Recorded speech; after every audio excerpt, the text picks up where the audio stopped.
global now.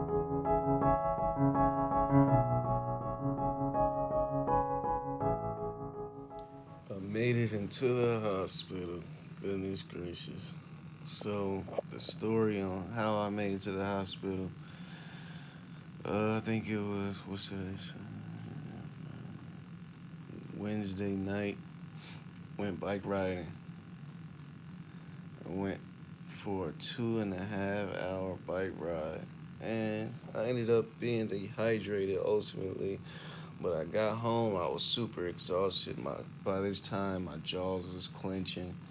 I had a headache, and I was just super exhausted. So I knew at this point from the past that when my jaws start to clench up and I'm very fatigued, it's not a good sign. So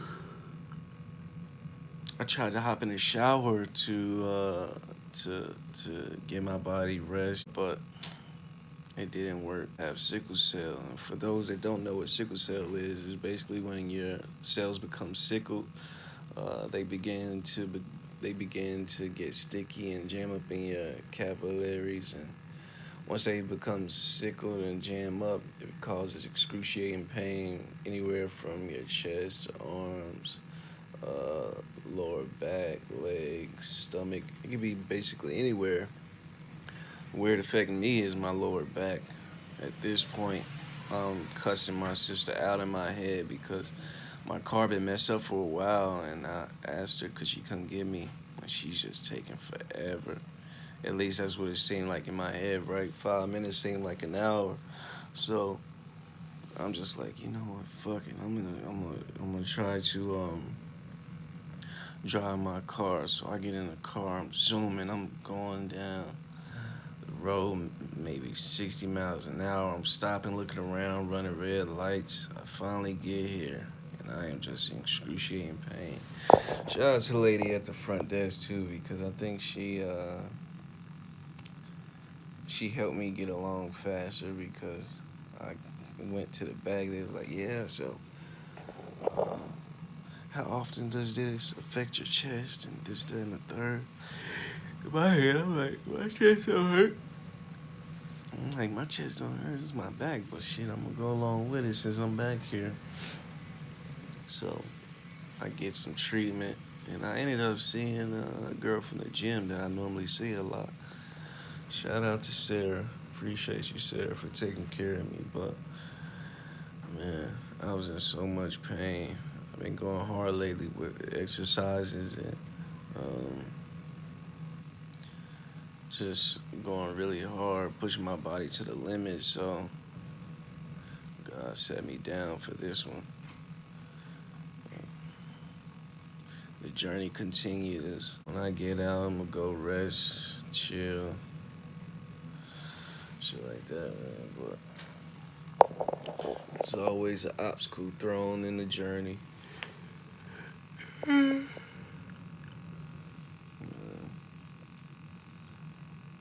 just ready to get out and do my thing.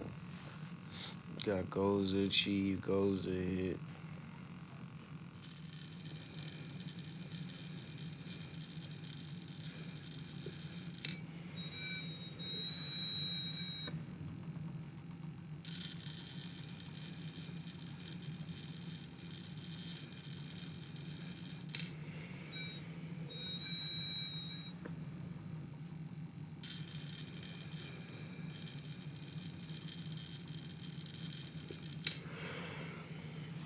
This right here is a device that helps prevent you from getting pneumonia. When we go through crisis, we're sedentary, we're in the bed.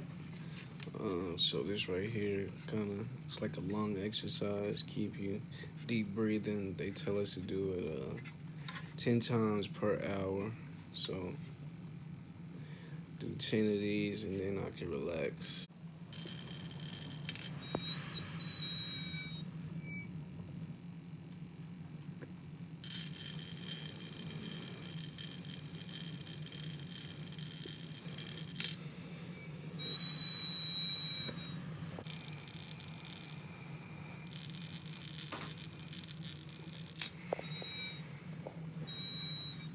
Getting stuck.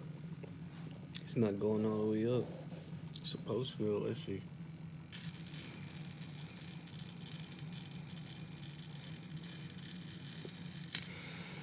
We cheating.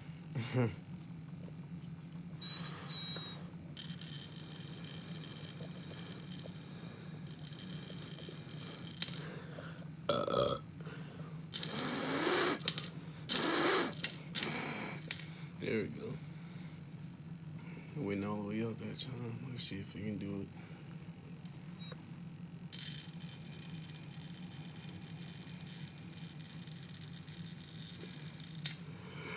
it. I gave up. I've been dealing with this since I was 2 years old. I was diagnosed with sickle cell when I was a kid. So, as a kid, I've been coming to the hospital. It was at one point to where I was in here faithfully. I spent Christmas here. Um, I grew up and I was in and out of the hospital, sick, in and out of the hospital. I went one point where I wasn't hospitalized for about 9 years, which was a blessing. Honestly, I wasn't sick at all, but I try to get off my medication and just try to take the natural approach to getting off of my medication and getting everything I needed from food sources or whatever. That didn't last long. I went about a month. Went a month, and then I was right back in the hospital. Tried it again. After about a month, right back in the hospital. I'm like, yeah, I gotta stay on my medication, but sickle cell is no joke. The pain that we go through, the pain that we endure is excruciating. And we won't wish this pain on anybody. It used to be embarrassing for me, like, my mom would tell people, yeah, sickle cell, this, that, and the third. I don't know, for some reason I kind of like didn't feel normal in a way, but now it's something that I'm able to kind of teach people about and, you know, kind of wear it with pride in a sense. A little obstacle thrown in the way right now, but we're gonna get better. We're gonna get back out here and continue on this cutting journey. Being in here, I'm just not doing anything, but this time I ended up bringing a book with me. So, John Maxwell, Teamwork 101, pretty good book. I haven't really been able to read it too much because I've been in and out of sleep. The pain medicine they had me on, excuse me, the pain medicine they had me on just be knocking me out. So, been in and out of it, trying to read as much as I can, but for the most part, just with sleep. I am starving and it's time to grub. I got some sweet potato fries, green beans, some chicken tenders, vanilla wafers, and some Sprite Zero right here. You gotta kill it with the barbecue sauce.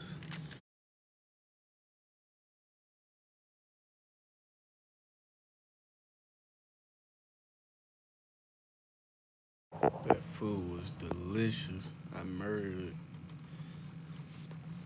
Stood no chance. I just took it on a whole nother level this time. I was actually trying to prepare for this bike ride in New York in May. It's a 5 borough bike ride throughout New York City, and it's supposed to be a whole bunch of cyclists. I got invited to go, but it's looking like I won't be able to do it because going for that amount of time, I have to be super, super, super hydrated, and it makes it kind of hard. Even if I had like a one of the backpacks that you can put water in, I don't even think that would be enough. Like, I've been noticing, like, if I run a 5K or if I do something that lasts over an hour, my body just doesn't agree with it. So I'm not gonna be able to do that, and it kind of hurt my feelings because it's like, fuck, be a cool little experience biking through New York City, going over the bridge and shit like that, but it's just not possible for the condition that I'm in. So I'm gonna just enjoy the pictures and the videos and stuff like that. I reached a plateau. I was about 178, 179 for the longest, even since I started this journey with tracking my macros and stuff like that. It's been pretty cool. Like, I've been losing body fat and my body composition is changing, but I haven't necessarily lost any weight per se. So I started about 181, 182, and got down to 179, continuously losing body fat, but the number on the scale hasn't went down. So I decided this week I was gonna take a diet break, go up to maintenance calories, and see where we go from there. Get back on the diet. So when I get home, probably go to the grocery store and then start this diet back over. See what we can do. Been pretty good with the cutting and all of that. It's been a hell of a journey for this month in particular. I'm going to just be working out at home. I got a little bit of equipment from dumbbells, kettlebells. I have a jump rope. I have several different things that I can utilize to get in shape. So just want to do something different this time and see what I can do with my body. 22 more days left in this month. So we're going to see what we can do. Significantly lower my carbohydrate intake, flush out some of this water weight, and get back on track. Nutrition services ended up messing up my order, so I ended up getting some pizza delivered. Look at that. Nice golden brown, buttery, delicious, garlicky crust. Pepperoni and pineapple pizza. Oh, it's going down. Shout out Miss Chua. Good afternoon. I feel like a zombie. I've been in the bed for about 5 days. Getting IV fluids, pain medications, you name it. I am tired. It's time to go take a shower. I haven't brushed my teeth in days. I haven't showered in days, so it's time to go get clean. This is the aftermath. They try to measure my heart rate. See. Ouch. Fuck.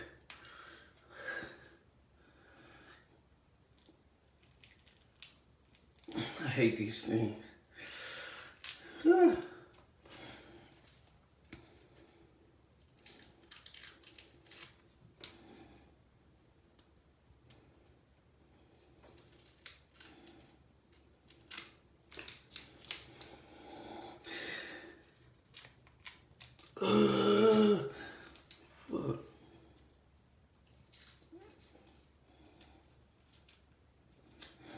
I'm super constipated right now too.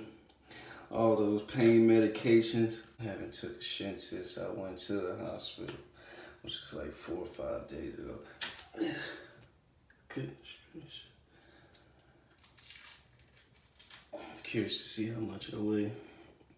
Super bloated right now. Ouch. We gotta take it off fast. Sheesh. Let's see how much I weigh.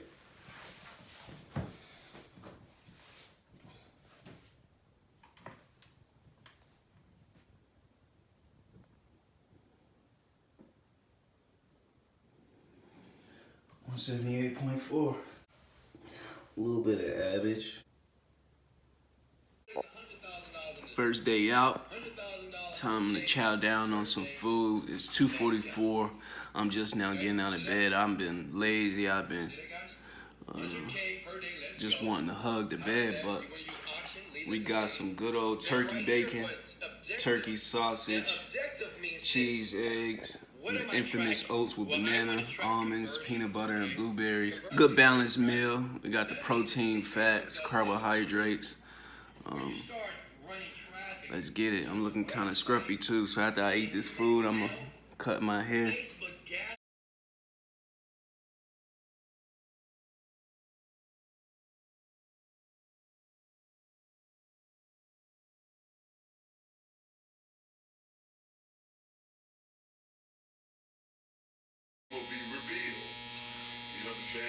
You like it? Oh, yeah. You're to make it palatable enough. What's going on, beautiful people? I'm like Stella right now. I got my groove back. It's been a couple days, but I've been doing some research and I put together 4 ways to help prevent crisis. Now, if you have sickle cell or if you know somebody who has sickle cell that can benefit from this information, please tag them and let's get right into it. So the first preventative way or preventative measure that we can do on our part to help prevent a crisis is diet and supplementation. Just like a car, when you put the best fuel or when you put the best oil in it and make sure that you're fine-tuning it, the better that it will run. With us, the better fuel that we put into our body, aka food, the better that we'll feel and the better that we'll operate. So something common amongst people with sickle cell is a deficiency in vitamin D. We get vitamin D from sunlight. A lot of us are deficient in vitamin D, so what we could do is eat things like mushrooms, cheese, yogurt. You can also buy it in pill form, capsule form as well.